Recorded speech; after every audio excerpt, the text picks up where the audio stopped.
Hello bongs, welcome to my YouTube channel. তো আজকে finally একটু আগে চরিত্রহীন 3 এর ট্রেলারটা বেরিয়ে গেছে। তো যখন টিজারটা বেরিয়েছিল, টিজারটা নিয়ে কিন্তু দেখে আমার কিন্তু বেশ একটা এক্সপেকটেশনস বেড়ে গেছিলো, কারণ আগের যে দুটো সিজন এসেছিলো সেই দুটো সিজন কিন্তু দারুণ করেছিল।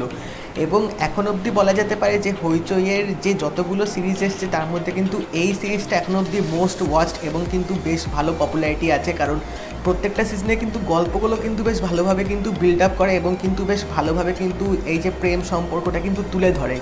তো আজকে 5টার সময়ের সিজন 3 এর ট্রেলারটা রিলিজ করে গেছে। তো এই ট্রেলারটার মধ্যে যেটা আমরা দেখতে পাচ্ছি সেটা হচ্ছে এখানে সৌরভ দাসকে দেখাচ্ছে যে ও এখানে কিরণময়ীকে খুঁজে বেড়াচ্ছে। ও হয়তো ভাবছে যে কিরণময়ী এখনও হয়তো বেঁচে আছে, একটা হয়তো ও কাইন্ডটা হ্যালুসিনেশন ওয়ার্ল্ডে হয়তো থাকতে পারে, কারণ আমরা কিন্তু সিজন 2তে অলরেডি এন্ডের দিকে দেখেছিলাম যে কিরণময়ী সিজন 2তে কিন্তু মারা গেছে। বাট এখানে হয়তো সৌরভ দাস হয়তো সেটা মেনে নিতে পারবে না, সেটা হয়তো বিশ্বাস করতে পারবে না, সেই জন্যে ও বেরিয়ে পড়বে তার কিরণময়ীকে খুঁজতে। এবং সেই জার্নির মধ্যে ওর সাথে এখানে স্বস্তিকা মুখোপাধ্যায়ের দেখা হবে। তো এখানে স্বস্তিকা মুখোপাধ্যায় মনে হয়, আমার যা ট্রেলারটা দেখে মনে হলো যে উনি হয়তো এই সিরিজটার মধ্যে এখানে ভালোবাসা হয়তো খুঁজে বেড়াচ্ছে, যেটা হয়তো উনি সৌরভ দাসের মধ্যে পাবে। এবং সৌরভ দাস হয়তো কিছুটা স্তরে হয়তো স্বস্তিকা মুখোপাধ্যায়কে হয়তো কিরণময়ীর মতো হয়তো ভাববে, যার জন্য সৌরভ দাস তার কাছে যাবে ভালোবাসা পেতে। তো এই নিয়েই হয়তো এখানে গল্পটা হয়তো এগোবে। এবং সিজন 2তে যে যাদেরকে দেখেছিল সেই ডাক্তার আর তার বউকে, এবং যে লোকটার কাছে কিরণময়ীকে বিক্রি হয়ে যাবে সেই লোকটাও, এবং ওই দুজনও কিন্তু এই সিরিজটার মধ্যে আছে। তো সৌরভ দাস তাদেরকেও জিজ্ঞেস করবে, সে খুঁজতে বেড়াবে, তাদের কাছ থেকে জিজ্ঞেস করবে যে কিরণময়ী কোথায় আছে।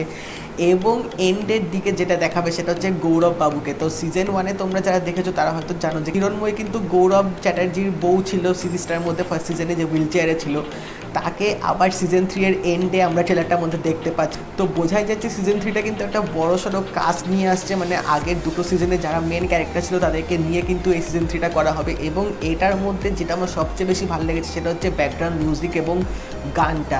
একটা সুন্দর এখানে ব্যাকগ্রাউন্ড মিউজিক দিয়েছে, যেটা কিন্তু সিরিজটার, যেটা কিন্তু ট্রেলারটা দারুণ ফিল এনে দেবে। এবং যে গানটা ইউজ করা হয়েছে, গানটা কিন্তু পুরো অ্যাপ্ট একদম ট্রেলারটার সাথে, এবং যে সিচুয়েশনগুলো ট্রেলারটার মধ্যে দেখাবে সেটার সাথে কিন্তু পুরো একদম খাপ খেয়ে গেছে।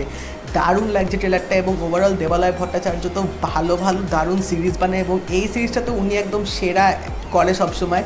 তো এটার মধ্যে কিন্তু আমরা অনেক রকমের গভীর সম্পর্ক দেখতে পাচ্ছি, এবং স্বস্তিকা মুখোপাধ্যায় সৌরভ দাসে কিন্তু একটা অনবদ্য আমরা এখানে অ্যাক্টিং দেখতে পাবো। তাদের কেমিস্ট্রিটা কিন্তু জাস্ট আগুন, একদম দারুণ লাগছে পুরো। তো এই সিরিজটা 24 ডিসেম্বর আসছে, মানে ক্রিসমাসের আগের দিন এরকম একটা সিরিজ জাস্ট জমে ক্ষীর ব্যাপার পুরো।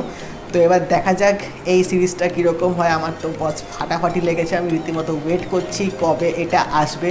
তোমরা যারা এখন অবধি ট্রেলারটা দেখোনি, দেখে নাও, জাস্ট তোমাদেরও দারুণ লাগবে এটা, কারণ এটার যে এক্সিকিউশনটা এবং যেভাবে বানিয়েছে, মানে তোমাদের মানে আমি বলে বোঝাতে পারবো না কি সুন্দরভাবে ট্রেলারটা এখানে করা হয়েছে। তোমাদের কিন্তু একবার দেখলেও কিন্তু বারবার তোমাদের দেখতে ইচ্ছা করবে।